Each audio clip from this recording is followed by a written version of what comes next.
y siempre es un privilegio estar en este lugar. Yo recuerdo que en el 2004, hermano, fue la primera vez que me paré en este lugar cuando mis maestras eran la profe Esperancita y Martica Gómez a tener un misionero. Y hoy, después de 14 años, el Señor nos tiene en este lugar y es una bendición para mí y para cada uno de mi familia que también nos ve a través de la red. Así que también estamos muy felices por tener a nuestros amigos de la Iglesia Central. Bienvenidos. A un amigo también del colegio que hace mucho no veía, Jorge, bienvenido, este es su lugar. Siempre Jesús tiene un lugar para usted en esta iglesia. Y a cada uno de ustedes, hermanos, que nos visitan en esta hora, que están con nosotros, este es el mejor lugar para encontrarnos con nuestro Dios. En esta hora, hermanos, después de haber pensado durante varias semanas qué tema predicar, siempre he tenido el gusto de ver la vida de Pablo. Y antes de que llegara el folleto de este trimestre, tenía como tema principal la historia de Pablo. Así que no es casualidad que vayamos a hablar en esta hora de Pablo nuevamente, sino que es que Dios quiere reforzarnos algunos detalles de la vida de Pablo. Por eso quiero que los niños también estén conectados con el tema y hemos preparado con Laura una hojita para que los niños estén coloreando durante el tema, con la lectura bíblica y con el tema y el título de este tema que se titula Una vida que impacte. Así que le agradezco a los diáconos para que nos ayuden a repartir las hojitas. Los niños pueden ir alzando la mano para que puedan colorear y estar concentrados durante todo el tema.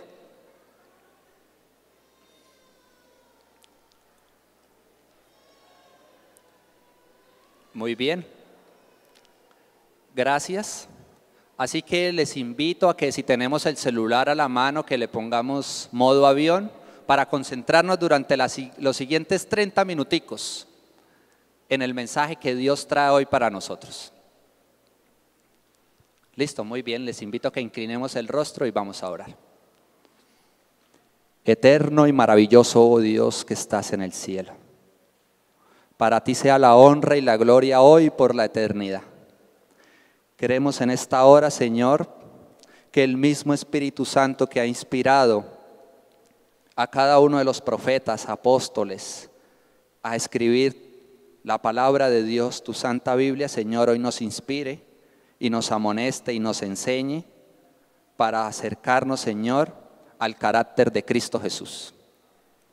Rogamos que te quedes con nosotros y nos dirijas en esta hora, en el nombre poderoso de Jesús. Amén. Hay algunos eventos de la historia donde nosotros no podemos obviar la lectura de algunos personajes. Es como si fuera de manera providencial que Dios los ha enviado justo para una misión en especial. La historia de la Reforma no puede ser leída sin mirar y sin leer la historia de Lutero, de Zwinglio, de Jerónimo, de Juan Hus, de Juan Wycliffe, inclusive de los valdenses, donde en diferentes lugares de Europa ellos se han levantado para predicar el Evangelio de la gracia, el Evangelio de Jesús.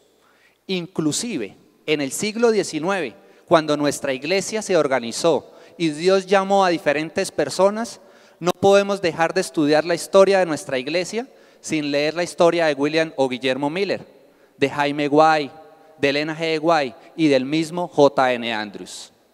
Pero inclusive en este reto que me he trazado desde mi profesión de escribir la historia de la organización de la iglesia en Bucaramanga, no podemos obviar la historia del pastor Max Trumer, ni del pastor Vicente Moreno, ni mucho menos la obra del pastor que hoy vive, el pastor Luis Flores y nuestro pastor Jeremías Duarte. Gracias, pastor, por todo ese esfuerzo que ha hecho para que hoy nosotros estemos en este lugar.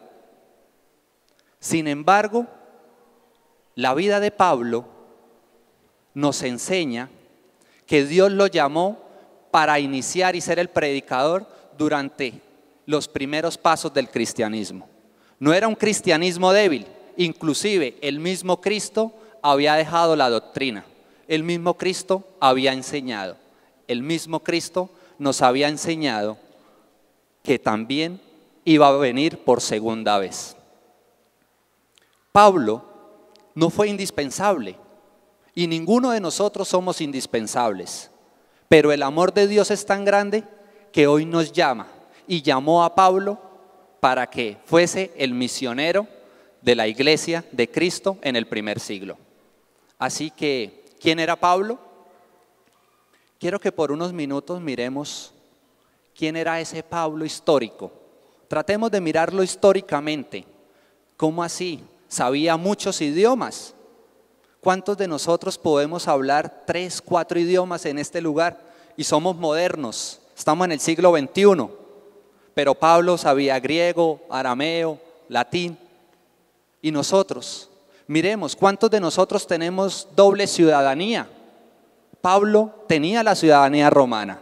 Así que, al parecer, Pablo no era un hombre común y corriente. Pero ¿quién era Pablo? ¿Cuántos años tenía Pablo cuando Jesús lo llamó? La historia dice que cuando consentían la muerte de Esteban, le cayeron sobre sus pies una capa. A los pies del joven Saulo cayó la capa de Esteban. Y resulta que los griegos dicen que la palabra joven está entre los 20 y 30 años. Para los griegos, un joven estaba entre 20 y 30 años. Al parecer, era contemporáneo de Jesús. Pero, ¿dónde vivía Pablo? Así que hemos buscado un mapita para mirar dónde vivía Pablo. Así que miremos. En el mapa nosotros vamos a encontrar que el centro del mundo cristiano, el mar Mediterráneo, en los tiempos de Jesús, aquí quedaba Pablo, en este lugar. Y resulta que este lugar quedaba a unos cuantos kilómetros de la costa del mar Mediterráneo. Tarso se consolidó como una de las 3 ciudades principales del mundo romano, después de Roma. Tarso, al igual que Alejandría, eran de las ciudades del siglo I donde habían 3 grandes universidades. Es decir, que había un pensamiento intelectual en aquella ciudad. Pero también por ser un lugar costero, en este lugar, Pablo, o en la zona donde vivía Pablo, era un lugar de flujo comercial. Y eso hizo que sus padres migraran a Tarso. Y sus padres eran muy pudientes. De hecho, Pablo fue enseñado a trabajar.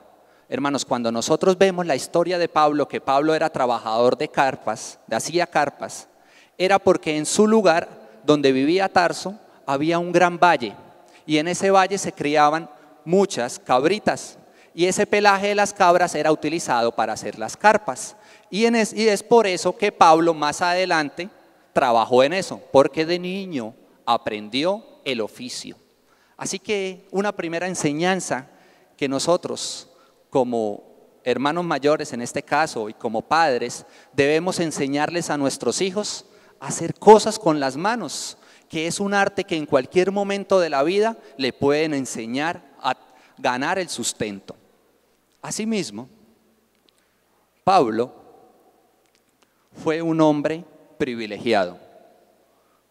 Como su padre tenía bastante dinero, a los 13 años fue enviado a Jerusalén.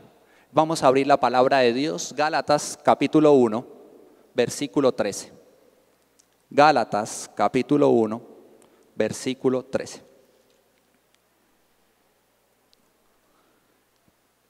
El mismo Pablo le escribe a la iglesia que está en Galacia. Ya habéis oído acerca de mi conducta en otro tiempo, en el judaísmo, que perseguía sobremanera a la iglesia de Dios y la asolaba. En el judaísmo aventajaba a muchos de mis contemporáneos en mi nación, siendo mucho más celoso de las tradiciones de mis padres. Los padres de Pablo o de Saulo eran judíos, pero por el intenso trato comercial habían ubicado en Tarso, una ciudad de la provincia de Sicilia. Versículo 15. Pero cuando agradó a Dios, que me apartó desde el vientre de mi madre y me llamó por su gracia. Su padre y su madre lo enseñaron en la doctrina judía. Su padre y su madre, así igual que los padres de nosotros, nos han llevado quizás al Colegio Adventista Libertad. Y allá hemos aprendido la doctrina de la iglesia. Y allá, quizás al igual de Pablo, nosotros también sabemos que hoy tenemos las doctrinas, que son 6, que tenemos 28 creencias. Igual que Pablo, Pablo sabía y conocía la doctrina. Es decir, hermanos, que Pablo no era ateo, Pablo era religioso. Y quizás puede ser el problema de nosotros. Lo primero que Pablo nos está enseñando en este día es que quizás nosotros, escúchenme bien hermanos, estamos adorando los 10 mandamientos y la doctrina de nuestra iglesia, pero no estamos adorando al Dios de los 10 mandamientos y al Dios de la doctrina. Pablo era religioso, Pablo quizás lo sabía todo, porque para escribir 14 cartas hay que conocer muy bien el Antiguo Testamento. Y quizás nosotros conocemos muy bien la doctrina, pero Pablo nos quiere enseñar algo. Miremos qué nos dice Pablo, Hechos capítulo 26, versículos del 12 en adelante. Hechos 26.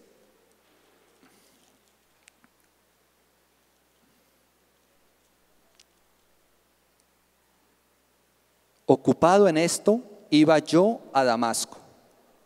Hermanos, si nosotros miramos atentamente, estas palabras son del mismo Pablo.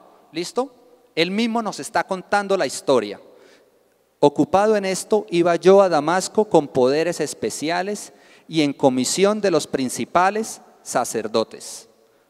Cuando a mediodía, rey, yendo por el camino, vi una luz del cielo que sobrepasa el resplandor del sol. Tengamos esta frase en mente. La cual me rodeó a mí y a los que iban conmigo. Y habiendo caído todos nosotros en tierra, oí una voz que me hablaba y decía en lengua hebrea: Saulo, Saulo, ¿por qué me persigues? Dura cosa te es dar coces contra el aguijón. Yo entonces dije: ¿quién eres, Señor? Y el Señor dijo: yo soy Jesús, a quien tú persigues. Interesante lo que Pablo nos está contando. Y es que él yendo encontró una luz que sobrepasa la luz del sol. Y quizás, hermanos, si nosotros recordamos un poco el himno inicial, nosotros a veces estamos como Pablo o como Saulo, el religioso, pensando más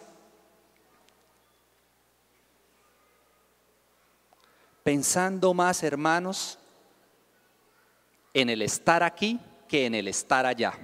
Repito, estamos ocupados más en el estar aquí que en el estar allá, en la Nueva Jerusalén. A veces dejamos de pensar y entender que somos peregrinos en este lugar y nos ocupamos de las cosas del mundo, nos ocupamos y el mundo mismo nos ocupa, y estamos nosotros quizás a veces como un turista, camuflados con una camisa hawaiana, que nadie nos vea. Cuando nosotros vamos a una ciudad diferente, nos ponemos la camisa hawaiana. Nadie sabe de dónde somos ni de dónde venimos. Y quizás a veces nos pasa así. Y estamos vestidos con la camisa hawaiana. Estamos en nuestro trabajo con la camisa hawaiana. Nadie sabe que somos cristianos. Estamos camuflados de turistas y no como peregrinos. Más ocupados en estar aquí y en el mejor aquí que en el estar allá, donde Jesús nos está llamando. Y Jesús no retarda su promesa, sino que está esperando pacientemente y llamándonos para que nosotros procedamos al arrepentimiento y estemos en el lugar allá. Y cuando llegamos como turistas a algún lugar, nosotros nos maravillamos y decimos, aquel lugar, aquel otro. Y estamos preparándonos todos los días, quizás para esos fines materiales. Hermanos, yo les hago una pregunta en esta hora. ¿Tenemos algún proyecto espiritual de este año? Hace unos días escuchábamos una meditación y nos hacen la pregunta, ¿cómo nos proyectamos en 5 años? Y quizás ninguno a veces dice un proyecto espiritual. Quizás solo estamos pensando en proyectos materiales. Pero ¿será que este año nos hemos propuesto orar más, estudiar más la palabra, pero sobre todas las cosas acercarnos más a Cristo? ¿Saben por qué a veces no, hermanos? Porque queremos ser turistas y el mundo nos ocupa tanto en ser turistas que solo nos preocupamos por conocer lugares terrenales y no conocer al mejor lugar, que es Cristo Jesús. Pero me llama la atención algo especial. Miremos, Hechos capítulo 26, versículo 15, vamos a leerlo nuevamente. Dice, yo entonces dije, ¿quién eres, Señor? Y el Señor me dijo, yo soy Jesús, a quien tú persigues. Él escribió, o Jesús le habló en lengua aramea, en el hebreo, y resulta que me puse estos días a buscar un libro de arquitectura medieval y vaya sorpresa, encontré la etimología de la palabra de Jesús. Jesús, como actualmente a veces nuestros hijos o nosotros heredamos el nombre de nuestro abuelo. El nombre del abuelo maternal de Jesús se llamaba Jesé. Jesé viene de la raíz Jes, que es fuego, sol, divinidad. Es decir, que ese Jesús, ese sol que se le presentó a Pablo, es el fuego consumidor. Ese Jesús que se le presentó a Pablo es, hermanos, la salvación. Ese sol de justicia que todos nosotros debemos mirar cada mañana. Porque la conversión de Pablo no fue solo un día, hermanos. La conversión de Pablo fue día a día. Nosotros creemos a veces que con una gotica del sábado de 11 a 12 estamos listos. Y venimos a recibir la gotica.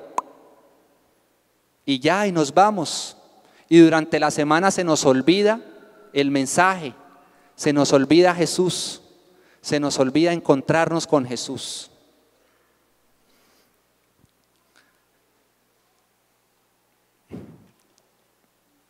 Hermanos, seguimos leyendo, versículo 15, 16. Pero Jesús le dijo, levántate y ponte sobre tus pies, porque para eso he aparecido a ti, para ponerte por ministro y testigo de las cosas que has visto y de aquellas en que me apareceré a ti. Jesús le dijo que se levantara, que aceptara el llamado. Y hermanos, Jesús hoy nos está llamando. Jesús hoy nos indica y nos enseña como a las bestias, con el aguijón. Quizás nos pega porque a veces somos necios. Y a veces el Señor dice, si usted con carticas, con chocolates, con bendiciones, no quiere, el Señor coge el aguijón y nos puya. Pero ¿saben cuál es el problema? Que las bestias entienden que están distraídas, pero a veces nosotros seguimos distraídos. ¿Qué nos distrae, hermanos, para encontrarnos con Jesús? ¿Qué es eso que nos está distrayendo tanto para encontrarnos con Jesús? ¿Las redes sociales? ¿Qué nos distrae? ¿La música? ¿El cine? ¿El mismo trabajo? el aprender otro idioma. ¿Qué nos está distrayendo? A mí me puede distraer, hermanos, la literatura. A mí me gusta leer. Eso es lo que me puede distraer. Pero cada uno tiene algo que lo distrae. Y el Señor nos está llamando hoy. No quiero que te distraigas más. Quiero que te encuentres conmigo, que aceptes el llamado. Busquemos la lectura bíblica, hermanos. Filipenses capítulo 3. Para ir mirando un segundo tema de la vida de Pablo. Filipenses 3, versículos 13 y 14. Dice así: hermanos, yo mismo no pretendo haberlo ya alcanzado, pero una cosa hago, olvidando ciertamente lo que queda atrás y extendiéndome, ¿a dónde, hermanos? A lo que está delante. Prosigo a la meta, al premio del supremo llamamiento de Dios en Cristo Jesús. Hermanos, olvido lo que queda atrás. Josney Rodríguez, el pastor, dice: romper con nuestro pasado, con los temores o victorias del ayer que podrían desviar nuestra mente de la realidad de una nueva oportunidad en el futuro inmediato. Dios quiere darnos una nueva oportunidad, como se la dio a Saulo y lo convirtió en Pablo. Asimismo quiere darnos una nueva oportunidad. Pero el versículo nos deja como una pregunta. Dice: ¿cómo así que olvido ciertamente lo que queda atrás? ¿Debemos olvidar todo lo que está atrás de nuestra vida?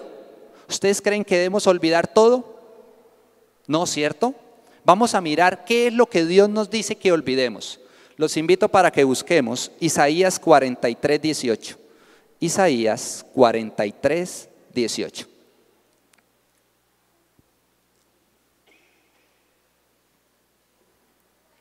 Dice así: no os acordéis de las cosas pasadas, ni traigáis a la memoria las cosas antiguas. He aquí que yo hago cosa nueva, pronto saldrá a luz, ¿no la conoceréis? Otra vez abriré camino en el desierto y ríos en la tierra estéril. Hermanos, ¿qué debemos olvidar? Nuestra vida estéril. Nuestra vida que no ha dado fruto, nuestra mala vida, nuestro mal pasado.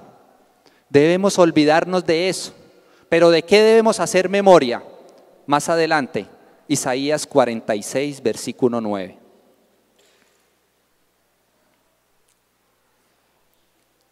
Si tiene un resaltador, hermanos, labial, una crayola, lo que usted pueda, mira, resalte este versículo. Versículo 9 y 10, 46, 9 y 10. Acordaos de las cosas pasadas, desde los tiempos antiguos, porque yo soy Dios y no hay otro Dios, ni nada hay semejante a mí, que anuncio lo porvenir desde el principio y desde la antigüedad lo que aún no era hecho, que digo, mi plan permanecerá y haré todo lo que quiero. Mis queridos hermanos, Dios quiere que olvidemos ese pasado estéril que tenemos. Si hemos sido turistas en este mundo camuflados, olvidemos eso, pidiendo el perdón a Dios y que entendamos que somos peregrinos, preparados para ¿qué, hermanos? Un mejor lugar para estar allá. Pero me llama la atención algo, y es que una vez convertido y aceptado el mensaje, Pablo tuvo la oportunidad de tener varios amigos. Y el primer amigo, hermanos, lo encontramos en el libro de Hechos. Vamos nuevamente a Hechos. Hechos 26. Perdón, Hechos 22. Y es Ananías.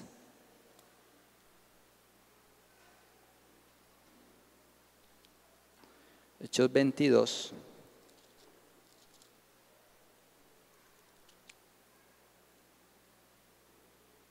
versículo 12. Hechos 22, 12.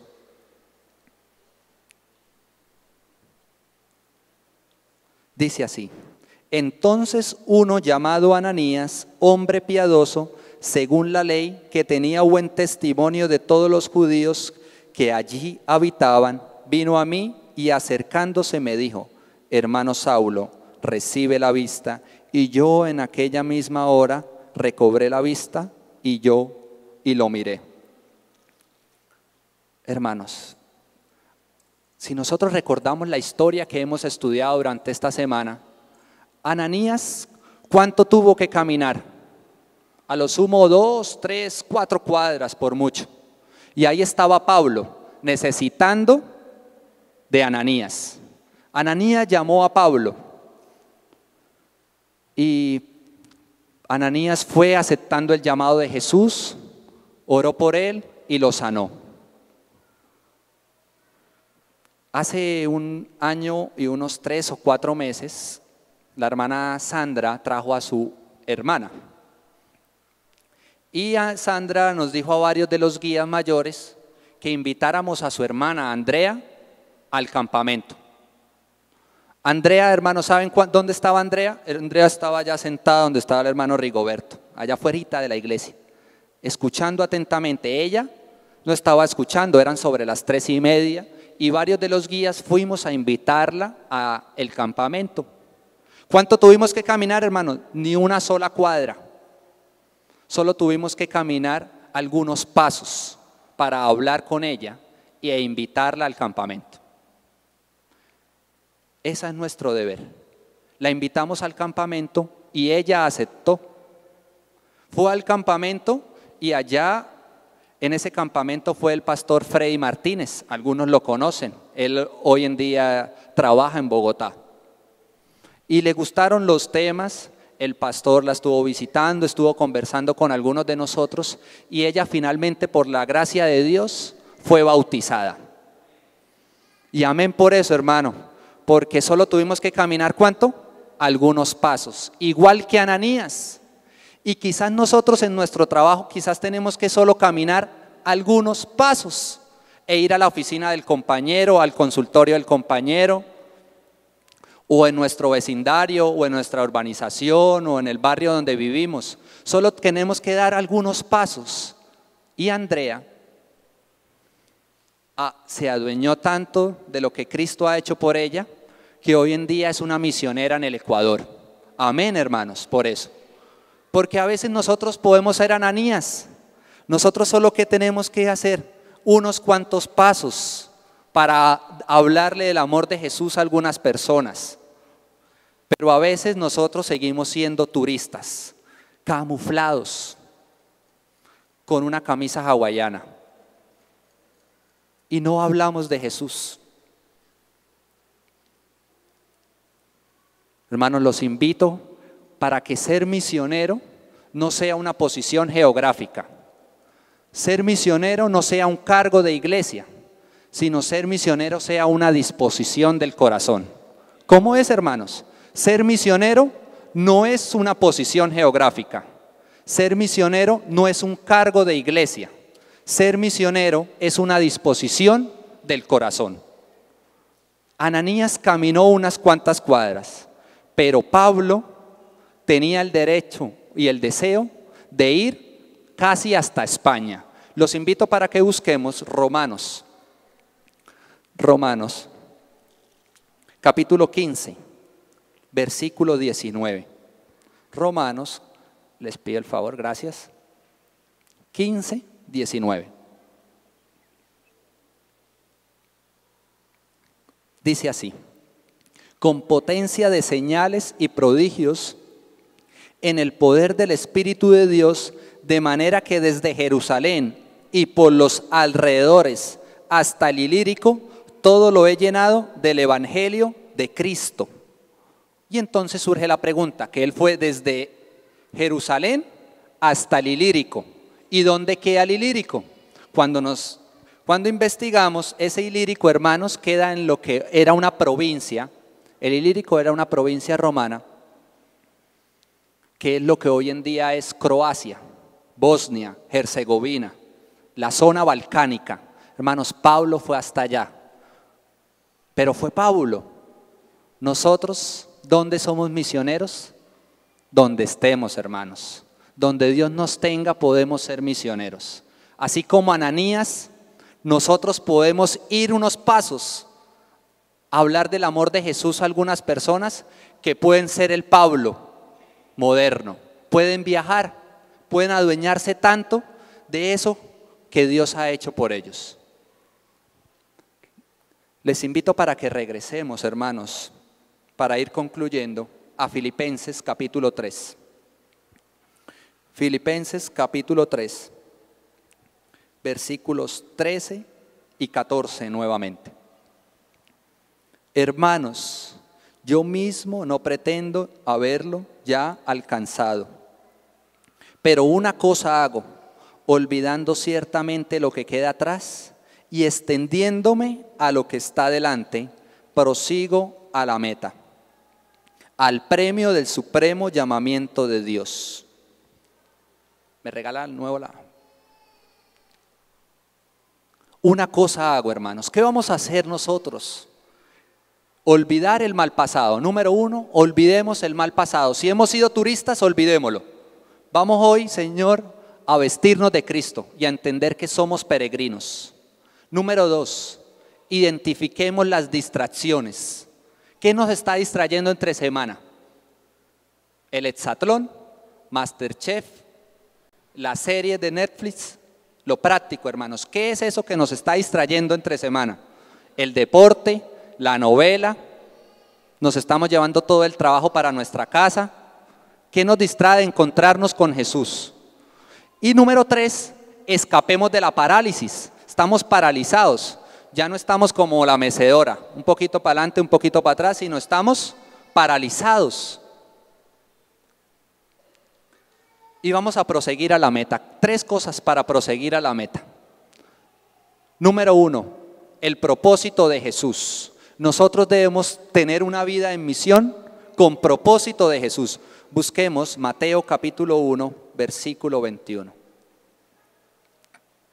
Mateo 1, 21.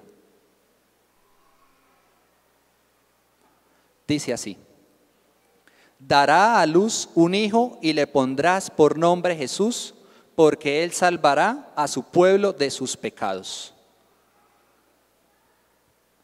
Y dará a luz un hijo y lo llamarás, ¿qué, hermanos?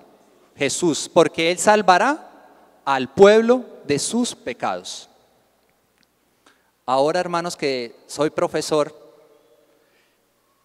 George Nye, en un libro que en uno de sus libros dice que el propósito principal de un profesor es hacer que su estudiante tenga un encuentro con Jesús. Amén, hermanos. Ese es mi propósito como profesor. Tengo la posibilidad y la oportunidad de dirigir a 20 muchachos todos los días en el devocional, de lunes a viernes. Bueno, de martes a viernes, porque el lunes es general. Y la pregunta es: Dios, enséñame a llevar a los estudiantes a que ellos tengan una relación y un encuentro con Jesús. Más de enseñarles versículos, de enseñarles los 10 mandamientos, de enseñarles historias, es que ellos tengan un encuentro con Jesús. ¿Le estamos enseñando a nuestros hijos a que ellos tengan un encuentro con Jesús? ¿O nosotros también estamos como tan ocupados en el mundo que no podemos enseñarle eso a nuestros hijos? Llevar a cada estudiante a Jesús. No a que el devocional sea bonito, que les guste, no a entretenerlos, sino que cada uno de sus estudiantes puedan encontrarse con Cristo Jesús. Número 2, hermanos, que nuestra misión, que sea el ministerio donde nosotros estemos, o no estamos en ningún ministerio. ¿Saben? Dirigir la FEJA, ya estoy terminando. Llegamos a noviembre y vamos a entregar el cargo de la Federación de Jóvenes.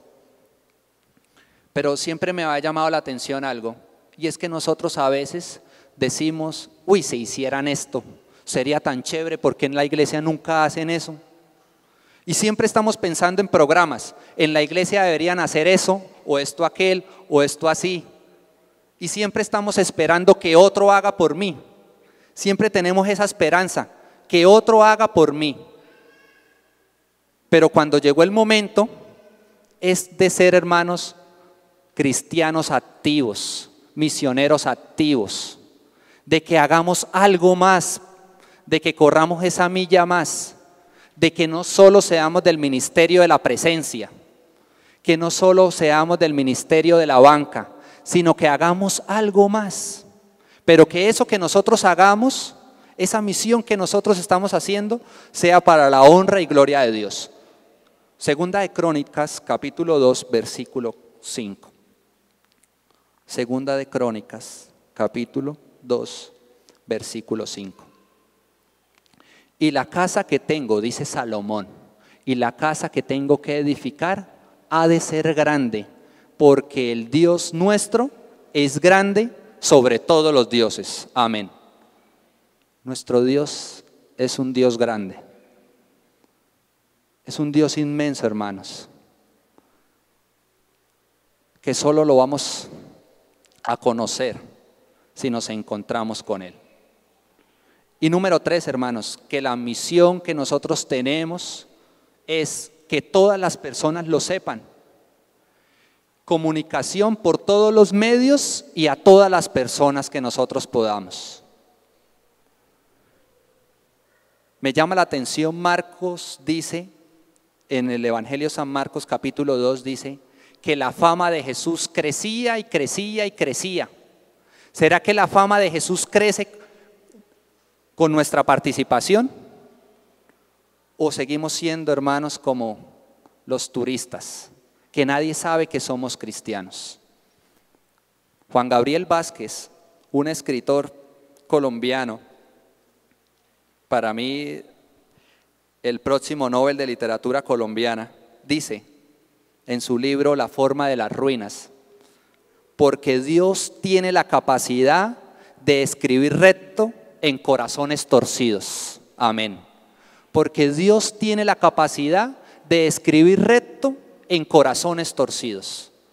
Si nos hemos equivocado, hermanos, en esta vida, al igual que Saulo, Dios tiene una oportunidad para nosotros. Dios quiere que seamos misioneros, porque o seremos misioneros o no seremos nada. Porque Dios quiere que nosotros encontremos con ese sol de justicia, porque Dios quiere que nos encontremos con esa divinidad, donde fuera de ella no hay salvación. Porque solo hay una posibilidad de ser salvos. Solo hay una posibilidad de tener una nueva forma de andar como la tuvo Pablo. Solo hay una posibilidad para ver como vio Pablo. ¿Y saben cuál es, hermanos? Encontrándonos con Jesús. Los invito para que todos los días, hermanos, nos encontremos con Jesús. Quitemos lo que nos distrae y podamos encontrarnos con Cristo Jesús y hacer y tener el llamamiento que Cristo nos hace todos los días.